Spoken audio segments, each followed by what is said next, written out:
Here we have a 2023 Mercedes-Benz C43 AMG. Now this C43 4MATIC comes in selenite gray magno, and then we have cranberry red MB Tex interior.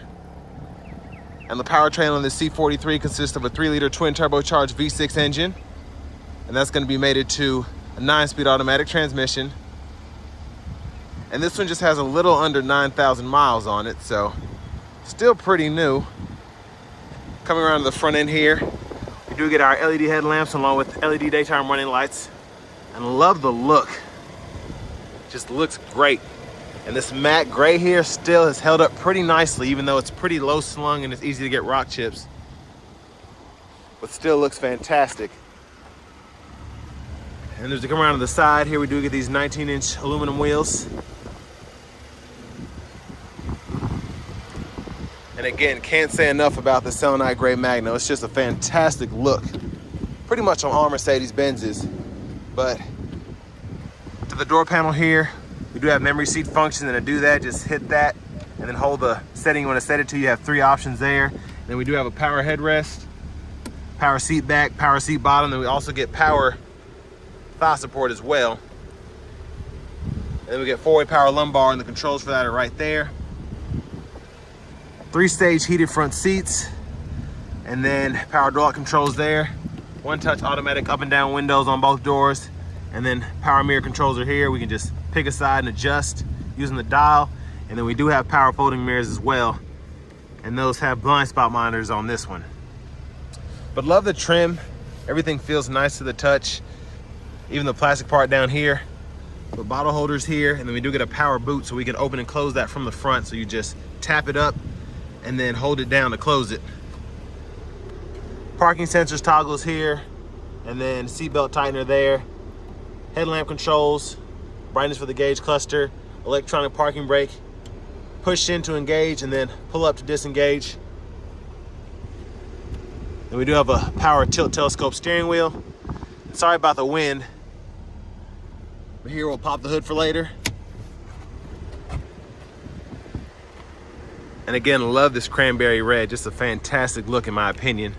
But to get to this back seat, if you ever want to, just pull that up there and it'll power push itself. And then that's the space you have. 2 cup holders here, AC vents there. And then down here we do have a little ashtray and a 12-volt. So then I fold that back, and then it'll just go back into place there. But let's make our way towards the back, pull up on that.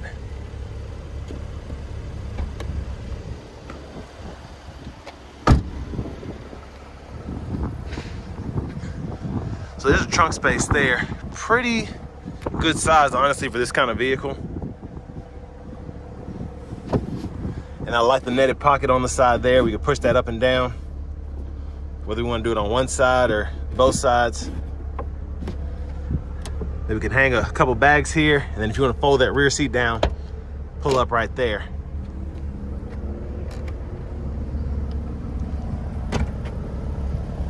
And there's the view of the back end. We do get the LED tail lamps. I love that exhaust. Quick look underneath the vehicle. But going around to the right side here, fuel caps there. Of course, 91 is minimum octane rating.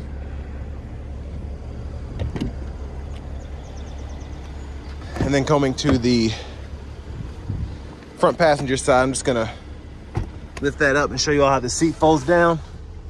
When you pull that, that'll fold flat, and you can run longer objects from the back to the front.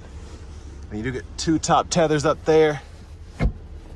And then your anchors are hidden right behind there. But here are the controls for the front passenger seat. You do get memory for that as well, so just hold. Again, you can set that. And there we have our power lumbar support for the front passenger seat. Lockable glove compartment. Pretty good size storage in the glove compartment.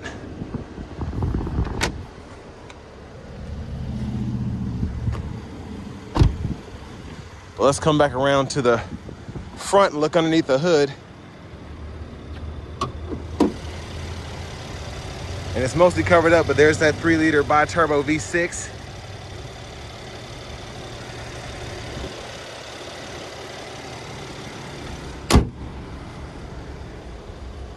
Now let's go ahead and hop in the driver's seat.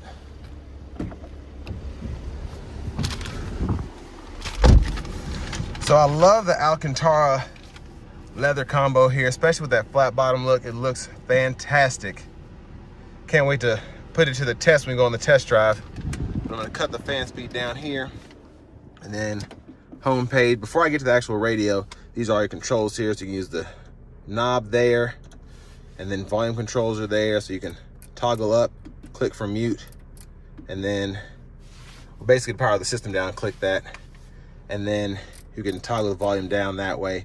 Exhaust, you can toggle that sport exhaust, and then auto stop, parking camera here, and then traction control, suspension. We have 2 settings there, whether you want comfort, sport, or sport plus, and then you can put it in the manual mode by hitting that button there. And then all of your drive modes, it'll show you individual, slippery, and then we have comfort, sport, sport plus. But back to the actual system, you can use the knob because we don't have touchscreen, but we do get AM and FM radio. So to do that, you can go through your radio source setting there, XM, and then you can set your presets there, go through them. So it's a different system, but I do like, once you get used to it, it's pretty simple to use. And of course, with the Burmeister sound system, you can get very in-depth here, and the sound is incredible, especially in, I guess, a smaller cabin. You really get that in-your-face sound, which is something that I particularly enjoy quite a bit. And then we also have Bluetooth audio here. And then you can use USB SD card reader as well. And then of course you have Apple CarPlay, Android Auto compatibility. And then to connect the phone is pretty easy to do.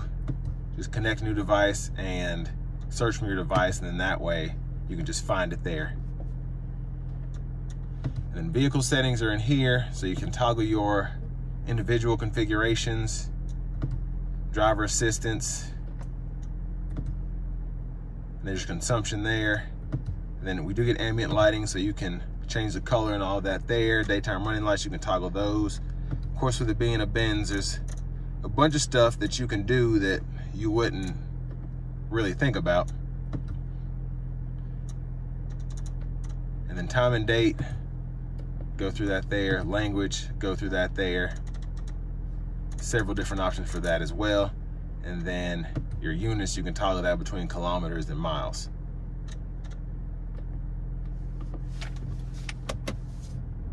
There's the backup camera there. Guidelines follow you as you turn the steering wheel. Then you have that 360 view as well. And then AC vents are here. You do get dual zone automatic climate control, so you can toggle the auto mode there, and then turn the auto mode off. You just adjust the fan speed, and you can just toggle that up to 7. So seven different settings, then you can turn it all the way off just by toggling all the way down. And then you can control fan direction here. So a ton of options there. And then you have your defrosters here. You can sync and unsync there, and then click that, and you can actually pull up your climate overview there. Now this one doesn't have navigation, so when you hit the navigation button, it doesn't do anything, but radio will take you back to that radio, media will take you to that, and then hit that telephone button and you can pull up all of that as well. Sorry if there's a glare. And then that'll pull up your vehicle settings. Hazards here. Now I do like that we get a wireless charging pad, a USB-A port. Cup holders are here, and you can use that as an ashtray if you want. And then we can stow all of this. And then center console space, pretty good size. And then the SD card reader and 2 USB-A ports are there. And there's a quick look at the back seat from up here. And that's the sunshade there. And I can just slide that back. I like that it goes back relatively quickly. And then I can one touch slide that as well. So of course, with this being a coupe, it's not gonna go all the way back, but I like that it does that. And then we have all of our lights and such here. Sunglass holder. And then back to the steering wheel, we have our windshield wiper controls here. So those are intermittent, then we have low, high, and then we can click that for the front wiper fluid, blinkers. And then when the lights are on, high beams, flash there. And then to the right side, we have our shifter. So pull down for drive, pull all the way up for reverse, and then tap down for neutral, press P for park. Paddle shifters behind the steering wheel. And then to the left side, we can use this to go through all of our settings here. So there's a lot that you can do in the digital gauge cluster. So those settings are available to you. You can hit this home page, and then you have several different views that you can toggle there. So it's pretty neat. So whatever you want to look at, and then tire pressure sensors are there. Trip meter here. And then when navigation is equipped, you have that. And then you can also pull up your media, phone. And then I like this, you can change your design from sport to classic. And then you can change the super sport. So I like the super sport, but sport's probably my favorite because I can also go over here and toggle what's on that right dial. So I love that. And then cruise controls are here, on, off. We can set there, cancel, resume. And then over here, you can use these buttons for the actual radio. So I can use this kind of fingerprint sensor looking thing to go through everything. And then back button as well. And then volume controls here. And then Bluetooth controls are there. And then I have a voice recognition button and a favorites button. I can set that up however I want to. But here's the push button start. Finally, here are the key fobs. There's the back there.